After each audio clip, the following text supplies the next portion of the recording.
What's up, everybody? This is Mason Plumlee. We're back with another interview. Today, we have the pleasure of hosting Chloe Kettell, the CEO and founder of PolyPort. PolyPort is a content security platform that helps creative teams protect content, increase visibility, and collaborate securely. So let's bring on Chloe and learn more about PolyPort. Hey Mason, how are you? How are you? Good to see you. I feel like we have to start this off by thanking Ken Denman, who brought us together from Sway Ventures. Chloe is a Denver native, and it's really cool to feature a startup from Denver, or should I say Boulder? Which do you prefer? Denver proper, for sure. Okay, great. So thanks for coming on. The audience, myself, we just want to learn more about Polyport. So why don't you give us just a brief overview of what you guys do and what problem you're solving?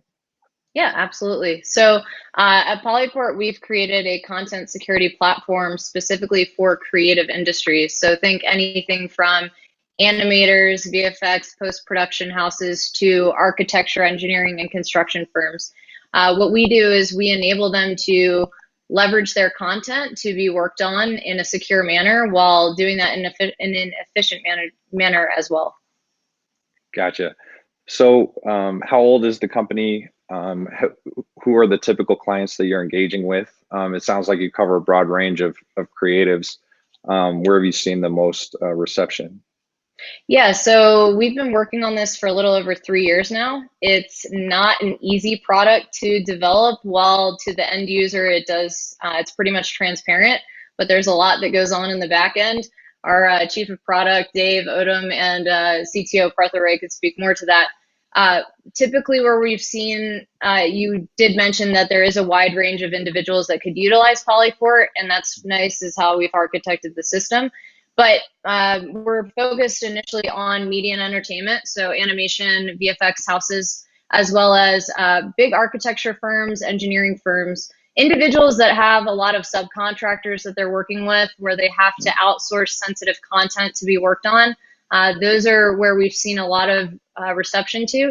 We've also gotten a lot of interest from government contractors, aerospace defense. However, being an early stage company, we want to ensure we can meet their compliance standards before going into those spaces.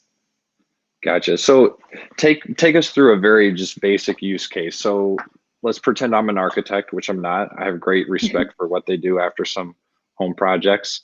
I'm an architect. I have my CAD drawing. It's a townhome in Indiana, and I want to share it with the designer, but I don't want him to steal anything or go off the radar with it. I basically call Polyport, use you guys so that he can, I don't know, do the elevation drawings and photorealistic renderings without having to just allow him to assume the whole CAD. Is that fair? Yeah, so I'll take it like one step further, just a little bit larger of a company to give you a more traditional case. So let's say I'm an architect at a big firm and I'm working with a subcontractor who's an engineer, and they have to do fire protection or something to update those CAD drawings that you're referring to. So you as the architect would download and install Polyport. It's a simple Dropbox installation, and then you protect your files. So then you send that file however you normally would to the subcontractor, let's say it's me, and I would then download and install Polyport. I would then launch the file that you've sent me in whatever method that you send it to me, whether it's Slack, it's Facebook, it doesn't matter. And then I just launch the file and I make changes. And all of those changes that I've made to the file, you can see. And also all of those changes are protected as well. And you could remove my access from a file that's on my computer with a simple flick of a switch. So it's giving that true visibility and control wherever the files reside. Gotcha. And how big of a market is sharing and protecting creative content? Yeah, I mean, so just to give you an idea, in the 3D content space alone, there are over 66 million 3D content creators. When you're talking about digital content in general, there's over 100 million. So, let's do some back of the hand math there. You can see that there's a massive market opportunity for us to enable that protection for all of the different industries that are utilizing the 3D tools. Gotcha. So I know security, cybersecurity in particular, has seen a lot of startups, come in the last couple of years. Um, how are you guys differentiated, and what's the competitive landscape of what you're trying to do? Yeah.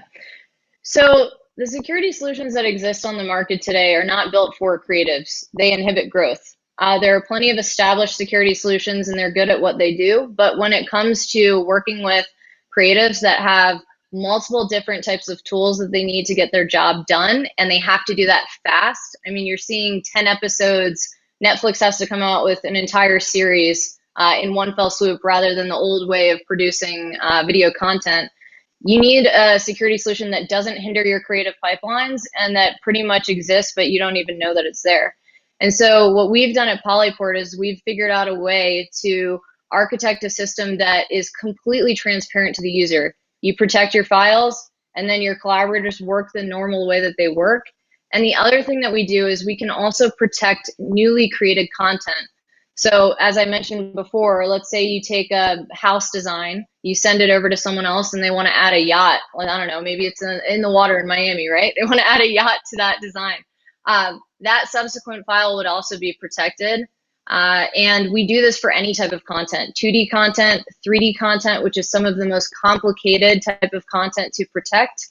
And whenever 4D content comes out, we'll also protect that as well. So that's what sets Polyport apart. Awesome, very cool. We have a question from the audience. Mike Trainer says, you're from the Denver area. What is the startup ecosystem like in Denver? Considering a move, curious your take on the advantages and disadvantages. So Denver is definitely a burgeoning ecosystem.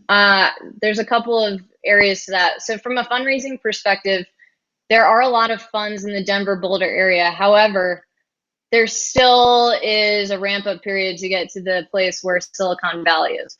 But I do think that that's a benefit because we are very close to Silicon Valley, and for us, Los Angeles, because there's a huge customer base there. So I like the location. From a tech talent perspective, I think that there are a ton of benefits. I mean, you're seeing Facebook opened up a headquarters, Slack just opened up an office space for 500 employees.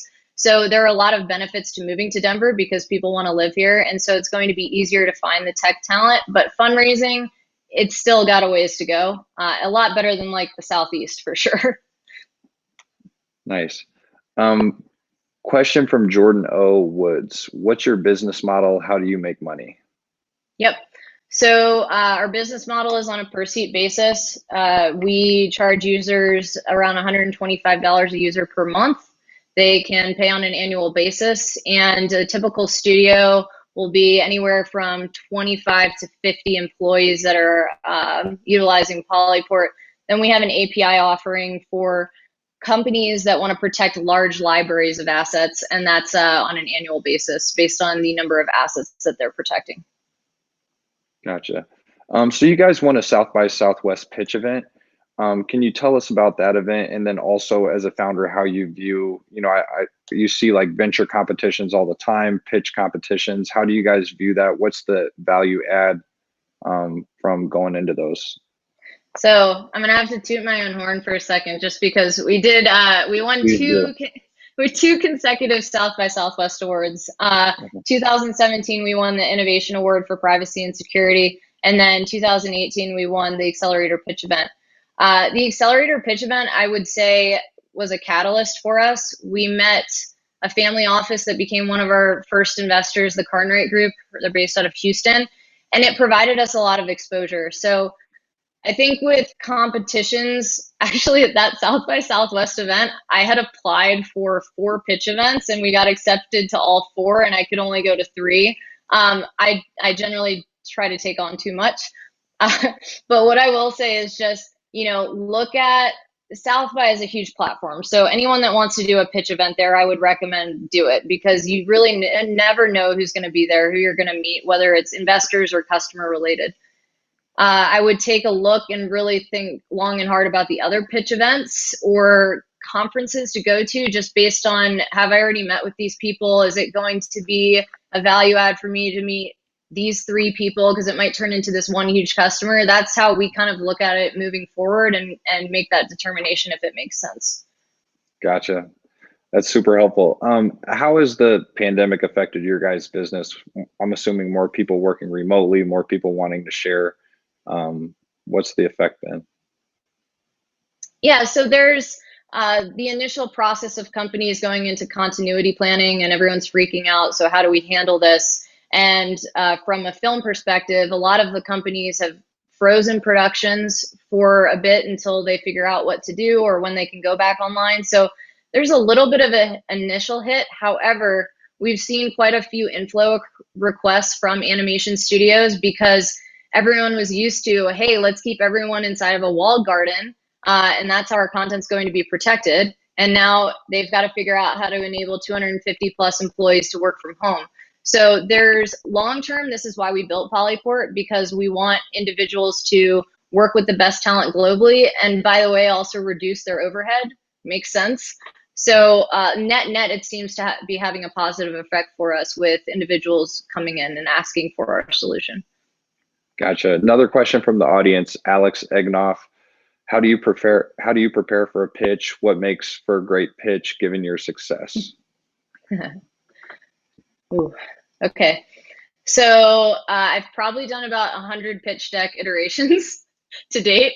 I like to overanalyze things. What I will say is that find at least 5 individuals that have different skill sets to pitch to. So our chief of product, David Odom, he was a venture partner at Arsenal Venture Partners for 12 years. And I asked him to ask me every minute question that I would probably not even an investor in an hour-long pitch would ask me, so that if I got thrown off by any questions, like I knew the answer to everything. So that's one. And then find someone that really has no idea what you do whatsoever, but they're intelligent. Maybe they're in a completely different business vertical, and pitch to them. And just find different groups of people and make sure that they understand. Because as every investor says, you have to act like you're pitching to a 5-year-old that has no idea what you do whatsoever. And you've got to distill it in that fashion. That's great advice. Question from Zaran, who has a beautiful last name that I'm not going to try to pronounce. What is a typical day like at your company, and are you hiring? Typical day. Ooh, there's not really a typical day. So there are typical things that I do on a day because we're a team of 7 full time right now, so very small. And that means that I am CEO, COO, HR, a variety of different roles. And that's the same thing across the board. But for right now, the biggest focuses are raising our next round of financing and bringing on customers. So typical day will be speaking with our sales associate. How do we need to improve our demo, our sales process, figuring out different forms of outreach and marketing for awareness, and then going through the mundane task of filling in investor pipeline sheets with all of investors' information so I can send customized emails. That's typically what a day looks like. And then there will be curveballs that are thrown in. A day in the life of an entrepreneur is you're going up a mountain. Have you seen Unbeatable Banzuki, Mason? Or like Wipeout? I have not, no. Okay. Well, yeah. So like run up a hill and boulders are coming down at you, and you have to dodge the boulders as you're going. Like that. That's a typical day in the life of an entrepreneur. But I That's wouldn't change it for amazing. the world. That's awesome. And for people inquiring about jobs, I will say she has a Ah, great office space. You're in Lodo, right? Or Rhino? Sloan's Lake. Sloan's Lake. Got it. Did you guys move since Yes. I came by? No, but you were at that office, yeah. Oh, I need to Yeah. know Denver neighborhoods better. Told on No myself. worries. If Yes, we're always it's looking for engineering talent, by the way. That's great. Um, so one of the things we like to do is have our founders give advice to other people starting their own businesses. So if there's anything that you've learned along the way that you want to share, we'd be happy to hear it. Yes. I think my biggest piece of advice would be when hiring talent is to ensure that you take the extra time to make sure that that's the right person. We've had a ton of staffing challenges in the past, and that's some of that was because we were too fast and we didn't like ask for them to do code tests or even sit in with the team for a full day and let's make sure that you can work with us from this dynamic. And that actually has cost us more time So I know as startups, you want to run as fast as you can, and like 2 weeks might feel like 3 months. But I highly recommend that you take the additional 2 weeks so that you don't cost yourself like a 6 month mistake.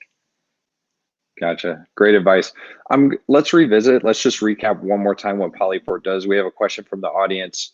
Um, he's saying, can you tell us again why content is not secure right now and what PolyPort enables teams to do? Yeah. So the current security solutions that exist, let's just say you have a Photoshop file because everyone knows Photoshop. I'm a freelancer. I'm working for Mason. I'm working for the Nuggets, and I'm creating some content for them. And when Mason, let's say he sent me a Photoshop file to edit, he could send it through a secure method. But once I have received that, so let's say it's a zip file or any type of secure transit, when I've downloaded that file to my local machine, I now have full control over what I can do with that file. I could put it on a thumb drive. I could go sending it to, I don't know who I would send it to, right? But I can do that. With PolyPort, when Mason sends me that Photoshop file, I can download it. I can open it in Photoshop and I can make changes to it. But Mason and the NBA and the Nuggets still have full control over that Photoshop file or any changes that I've made to that Photoshop file, which means now you can have the best talent around the world creating sensitive content for you while still having that control. Awesome. Well, Chloe, this has been great. We appreciate you coming on.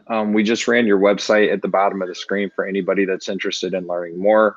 We're really excited to follow you and your progress and see what you guys do next. Awesome. Well, thanks for having me on. Thanks, Chloe. Bye.